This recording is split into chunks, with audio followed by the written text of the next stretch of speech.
depending on who's sitting in the driver's seat, this could be considered a large vehicle. In reality, it's small, subcompact, 2015 third generation Honda Fit. And Honda is hoping it can catch the leaders in this segment, the Accent and the Versa. Who's the customer? Well, that's simple for Honda. Boomers, no kids, and the so-called Y generation, 25 to 35, who hang out right here downtown. Since it launched in 2006, we've sold about 80,000 of them in Canada. But Canada's a small car market, and we have never been able to secure a sustainable, consistent supply of product because we think the market opportunity is much greater than that 8 to 10,000 we've been doing on an annual basis. So with production moving to a new facility down in Mexico, increasing our supply, we think we can push that number up and make the Fit what we call our fifth pillar product. We've got Civic, we've got Accord, we've got CRV, we've got Odyssey that are all at or near the top of their segments, and we think this will be number 5. It's completely new, new engine, new chassis, new suspension setup. This is a third generation that's being completely redone to reclench that segment lead that we had before.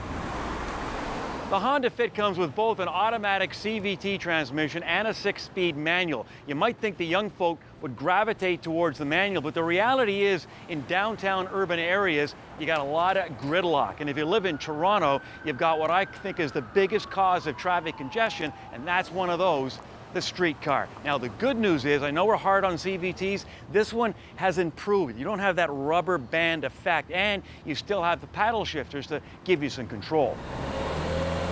I think it's a true statement, Brad, that generally, yes, people are moving more to autos with CVTs. That's helping fuel economy. Paddle shift technology is allowing kind of a nice mix of both. But in this class of vehicle, people still like to switch through the gears themselves. And we sell about 25% of all Fits have a manual transmission, and that's why we've developed a new 6-speed manual for this third generation Fit.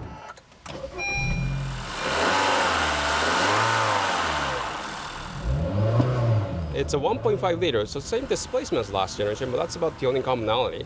It has direct injection, and it has all sorts of devices to keep the efficiency going for all throughout the RPM range. So it has 130 horsepower rating now instead of 117, and the torque is up to 117.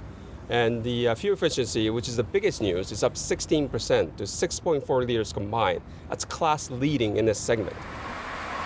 You know, one of the things about a small car is you don't have a lot of room for your stuff. Well, at least Honda is trying. They've moved the fuel tank to the middle of this car. Among other things, it allows them to put the seats down flat, and as you can see, they are real flat.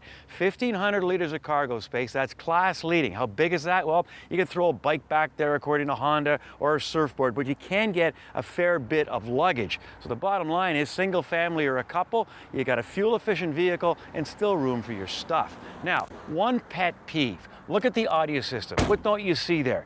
You don't see any dials. I know they think it's cool, but I don't think it's safe. Very distracting, and imagine trying to find that sweet spot in the winter with gloves on. I think it'll do very well. Versa and Accent, obviously the competitors are very good cars, but again, we've always been the leader of this segment, and based on our power, delivery, fuel efficiency, the packaging, and the styling, we think we have a winner here, and we intend to take this segment again into the lead.